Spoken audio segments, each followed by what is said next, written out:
मैं शिव निचान आपका स्वागत करता हूं आपके अपने यूट्यूब चैनल पर। दोस्तों आज की वीडियो यहाँ पर जो है जीएसटीआर 3B रिटर्न को लेकर है। जीएसटीआर 3B में जो नए रिटर्न में जो चेंजेस थे वो यहाँ पर अब एनेबल हो गए हैं। वो आपको 3B फाइल करने में कुछ पॉइंट्स का ध्यान रखना है। मैं आज स्टार्टिंग से लेकर एंड तक आपको जीएसटीआर 3B पूरी बताने वाला हूँ। जो भी यहाँ पर न्यू फाइलर्स हैं उनको भी पॉइंट टू पॉइंट ये चीजें ध्यान रखनी होगी और इस वीडियो को शेयर जरूर करें। ये जीएसटी की ऑफिशियल वेबसाइट है www.gst.gov.in। यहाँ पर आपको लॉगिन कर लेना है। लॉगिन करने के बाद यहाँ पर जो है सबसे पहले आपको यूजर नेम पासवर्ड डालना है। अगर आप यहाँ पर जो है फर्स्ट टाइम यूजर हैं तो उस केस में यहाँ पर जो है आपको फर्स्ट टाइम लॉगिन का एक ऑप्शन दिया जाता है, उस पर क्लिक करके आपको पासवर्ड और यूजर नेम क्रिएट कर लेना है। बाकी अदर केस में अगर आपका पहले से जनरेटेड है, आप भूल गए तो फॉरगॉट भी कर सकते हैं। सबसे पहले मैं यहाँ पर यूजर नेम पासवर्ड कैप्चा डालकर लॉगिन कर लेता हूँ।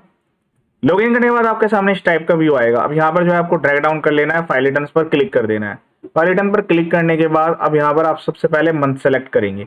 तो मैं यहाँ पर फैब के लिए फाइल कर रहा हूँ। जो नए लेटेस्ट चेंज है वो यहाँ पर एनेबल हो चुके हैं। ध्यान रहे जीएसटीआर 3B फाइल करने से पहले आपकी R1 फाइल होना जरूरी है। उसके बाद यहाँ पर प्रिपेयर ऑनलाइन पर क्लिक करेंगे। यहाँ पर जो डाटा है वैसे ऑटोमेटिकली फीड आता है, तो इसमें कुछ नए चेंजेस एनेबल हो गए, उनका आपको ध्यान रखना होगा। सबसे पहले अगर हम बात करें तो यहाँ पर जो है रिटर्न फाइलिंग का जो प्रोसेस है, जहाँ पर आपकी लाइब्रेरी सेट ऑफ होती है, उसमें काफी बड़ा चेंज किया गया है।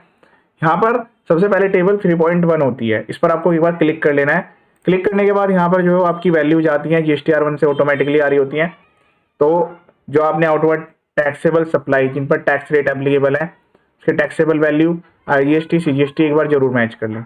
ऐसी कोई आउटवर्ड सप्लाई जो कि जीरो रेटेड है उसकी वैल्यू यहाँ पर आएगी। अगर यहाँ पर वैल्यू नहीं आ रही है तो आप यहाँ पर मैनुअली भी एंटर कर सकते हैं, फिर आपका R1 3B में मिसमैच रह जाएगा, तो आप नेक्स्ट मंथ की अपनी R1 में उसको अमेंडमेंट कर सकते हैं। या एक और भी तरीका है कि अगर आपकी ये सप्लाई यहाँ पर सही नहीं आ रही है तो उस केस में जीएसटी की रिटर्न है GSTR1A, वो आप फाइल कर दीजिएगा, तो उससे आपका जो डाटा है वो करेक्ट हो जाएगा और फिर उसके बाद 3B भरिएगा तो ये डाटा यहाँ पर ऑटोमेटिकली करेक्ट होकर आएगा। डिटेल्स यहाँ पर ऐसी होती है जो कि R1 से ऑटोमेटिकली नहीं आती है, उसका आपको ध्यान रखना है। जैसे कि रिवर्स चार्ज मैकेनिज्म, तो जो भी आपने इनवर्ड सप्लाईज रिसीव किए हैं, जैसे कि ट्रांसपोर्ट की आपकी सर्विस फॉर एग्जाम्पल, या फिर रेंट पर जहाँ पर रिवर्स चार्ज मैकेनिज्म की लायबिलिटी आती है, वो डिटेल्स आपको यहाँ पर खुद एंटर करनी होगी और उसकी इनवॉइसिंग भी यहाँ पर आपको करनी होगी खुद से ही। 30 दिन का उसमें टाइम लिमिट होता है। तो यहाँ पर उसकी टैक्सेबल वैल्यू सपोज करेगी कि 1 लाख रुपए का आपने जो है कोई सर्विस रिसीव किया है, उस पर 18% का यहाँ पर आपका GST रिवर्स चार्ज में। अगर वो लोकल से आपने रिसीव किया है तो CGST IGST में आएगा हाफ ऑफ, और अगर टोटल वैल्यू है तो फिर यहाँ पर जो है वो IGST में आएगी। इस एग्जाम्पल में मैं अभी यहाँ पर IGST कंसिडर कर रहा हूँ। उसके बाद यहाँ पर कंफर्म पर क्लिक कर देना है। उसके बाद यहाँ पर 3.1.1 ये जो टेबल है, यहाँ पर ई कॉमर्स के रिगार्डिंग जो सप्लायर्स होते हैं उनके रिगार्डिंग एप्लीकेबल होती है, उनको फिल करने की रिक्वायरमेंट आती है। बाकी जिन्होंने ई कॉमर्स के थ्रू ये सप्लाई इनिशिएट की होगी उसकी डिटेल्स यहाँ पर जो है डिटेल्स यहाँ पर अवेलेबल होगी 9(5) के अंडर में। Taxable supply made by registered person through e commerce on which, जिस पर जो है इलेक्ट्रॉनिक कॉमर्स ऑपरेटर जो है वो यहाँ पर उसकी टैक्स पे करने की रिक्वायरमेंट आएगी। तो ये जनरल केस में सबके लिए एप्लीकेबल नहीं होती है। आप चाहें तो इसको इग्नोर भी कर सकते हैं अगर आपका ई कॉमर्स रिलेटेड कोई भी एक्टिविटी यहाँ पर नहीं होती है। इस वाले टेबल के अंदर में अगर आपने दूसरे स्टेट में अनरजिस्टर्ड पर्सन को सप्लाई किया है उसकी डिटेल्स यहाँ पर ऑटोमेटिकली आती है और आप इस पर एडिट नहीं कर सकते हैं। कोई कंपोजिशन टैक्सेबल पर्सन को सप्लाई किया है, यूएनआई होल्डर्स को कोई सप्लाई किया है, अगर आपको उसको करेक्ट करना है तो आप R1 में ही अमेंडमेंट करेंगे, फिर यहाँ डाटा ऑटोमेटिकली आएगा। यानी कि जो टेबल है फ्रीज है 3.2। फिर उसके बाद आती है टेबल नंबर 4। तो यहाँ पर जो आपको रिवर्स चार्ज मैकेनिज्म के अंडर में जो आपने टैक्स जमा किया है वो मैनुअली यहाँ पर खुद से ही क्लेम करना होगा। जैसे यहाँ पर 18,000 है तो मैं यहाँ पर मैनुअली क्लेम करूंगा। फिर उसके बाद मैं आपको पॉइंट बाय पॉइंट सारी टेबल्स बता देता हूँ। ये इसकी रो नंबर 1 जो कि यहाँ पर बात करते हैं इंपोर्ट ऑफ गुड्स। अगर आपने कोई गुड्स इंपोर्ट किया उस पर जो IGST है ऑटोमेटिकली रिफ्लेक्ट होकर आता है। अगर कोई आपने सर्विस इंपोर्ट किया उसका डाटा यहाँ पर ऑटोमेटिकली रिफ्लेक्ट होकर आएगा, लेकिन आपको फिर भी एक बार वेरीफाई कर लेना है। इनवर्ड सप्लाई फ्रॉम ISD, तो इनपुट सर्विस डिस्ट्रीब्यूटर से अगर आपने कोई सर्विस रिसीव किया है जहाँ पर इनपुट सर्विस डिस्ट्रीब्यूटर जो आपको IT से डिस्ट्रीब्यूट करेंगे उसका भी डाटा यहाँ पर ऑटोमेटिकली फिलअप आता है। उसके अलावा बाकी जितने भी ITC हैं जो कि आपने ड्यूरिंग द मंथ में परचेज किए होंगे वो सारी डिटेल्स यहाँ पर आपको देखने के लिए मिल जाएंगी। तो यहाँ पर जो आपको टोटल ITC मेंशन करने की रिक्वायरमेंट आती है। तो पहले आपको यहाँ पर जो है total input tax credit mention करना होगा। उसके बाद बात करते हैं अगर कोई इनएलिजिबल ITC है जो कि आप रिवर्स करना चाहते हैं, तो अगर वो परमानेंट नेचर का है, रूल 38, 42, 43 या फिर सेक्शन 17 सब सेक्शन 5 के रिगार्डिंग है, ब्लॉक टैक्स क्रेडिट के रिगार्डिंग है, जहाँ पर आपका इनपुट टैक्स क्रेडिट ब्लॉक रहता है उन स्पेसिफाइड सर्विस या गुड्स पर, वो डिटेल्स आपको यहाँ पर लिखनी है। तो ये इस वाली वैल्यू में से ये वैल्यू लेस होने के बाद यहाँ पर नेट ITC है जो कि आपको क्लेम करने के लिए मिलेगा। कुछ ऐसा आईटीसी है जो कि यहाँ पर आपका टेम्परेरी नेचर का है, जो इससे 180 डेज रूल की वजह से आप रिवर्सल कर रहे हैं, बाद में उसको रिक्लेम करेंगे। तो अदर्स में आपको यहाँ पर वो एंटर करना है, और जब आप उसको रिक्लेम करेंगे तो रिक्लेम वाले पॉइंट पर उसको यहाँ पर अलग से बताने की रिक्वायरमेंट आती है।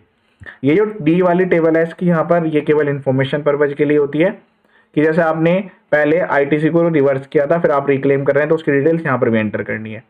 अगर कोई ऐसा आईटीसी है जो कि इनएलिजिबल आईटीसी है सेक्शन 16(4) के रिगार्डिंग या फिर पीओएस रूल्स के रिगार्डिंग, तो वो आपको यहाँ पर बताना होगा। ये केवल इन्फॉर्मेशन पर्पज के लिए है। 16(4) जहाँ पर ड्यू डेट के अंदर सामने वाले पर्सन ने अपने रिटर्न को फाइल नहीं किया तो आप उसका इनपुट टैक्स क्रेडिट क्लेम नहीं कर पाते पर्टिकुलर डेट तक।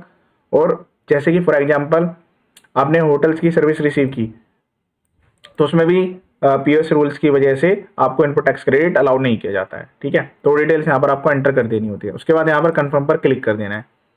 अब उसके बाद यहाँ पर अगर आप कोई सेल्स ऐसी करते हैं जो कि एग्जेम्प्टेड रिलेटेड नॉन जीएसटी है, उसकी परचेज भी आप करते होंगे, वो परचेज की डिटेल्स आपको यहाँ पर एंटर करनी होगी।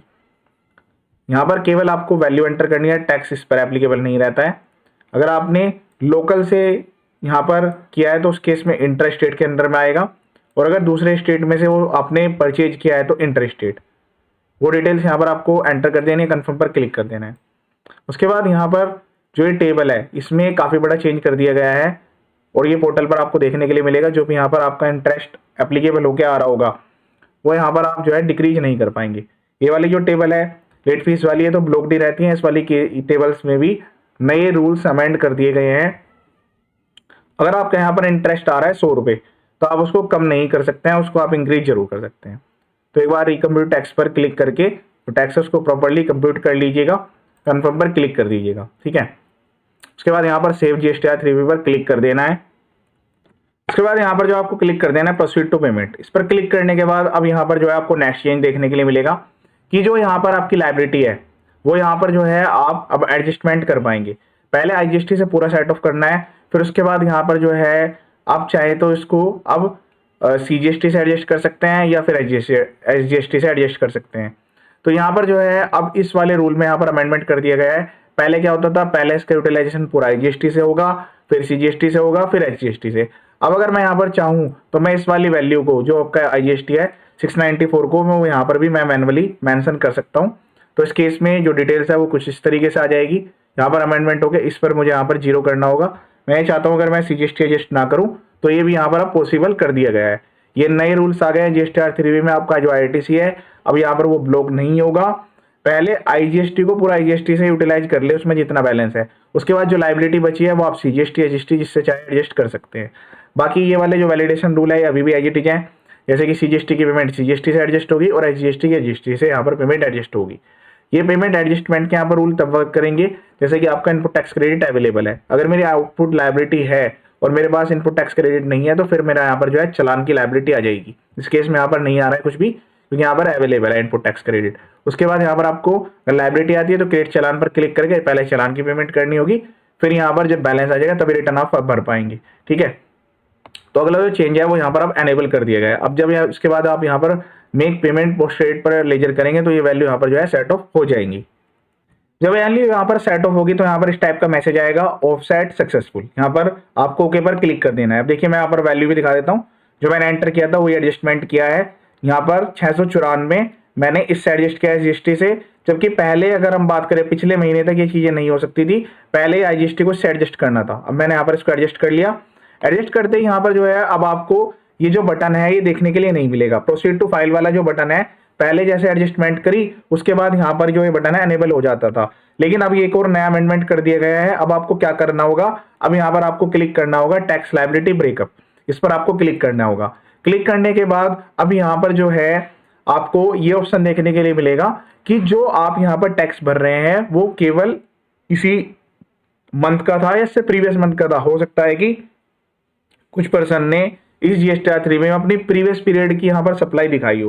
प्रीवियस पीरियड कब से कब तक हो सकता है, 1 अप्रैल से लेकर उस साल में पूरा 1 साल यहाँ पर कवर रहता है 31 मार्च तक, और उससे आगे भी आपको जो है जो आपकी अक्टूबर तक की रिटर्न होती है नेक्स्ट ईयर में, अप्रैल से लेकर अक्टूबर तक की रिटर्न जिसकी जो कि आपको 30 नवंबर तक भरनी होती है, वो सारी एडजस्टमेंट आप कर सकते हैं। जैसे अभी हम फरवरी में अगर बात करें तो हम 1 अप्रैल 25 से लेकर अब तक की अमेंडमेंट कर सकते हैं, इससे पुरानी नहीं कर सकते। ठीक है, तो अब मैंने पूरी डेट बता दी है। अगर इस महीने में किसी और महीने का टैक्स होता कि मैंने यहाँ पर आउटवर्ड सप्लाई दिखाई हुई होती, तो उस केस में आपको यहाँ पर एक्शन पर क्लिक करना होगा और उस मंथ को यहाँ पर सेलेक्ट करना होगा। वैसे इसमें इसने पुरानी डिटेल्स भी दी हुई हैं, लेकिन जैसा कि मैंने आपको बताया प्रीवियस कोई भी आप जो है प्रीवियस ईयर्स में अमेंडमेंट नहीं कर सकते हैं।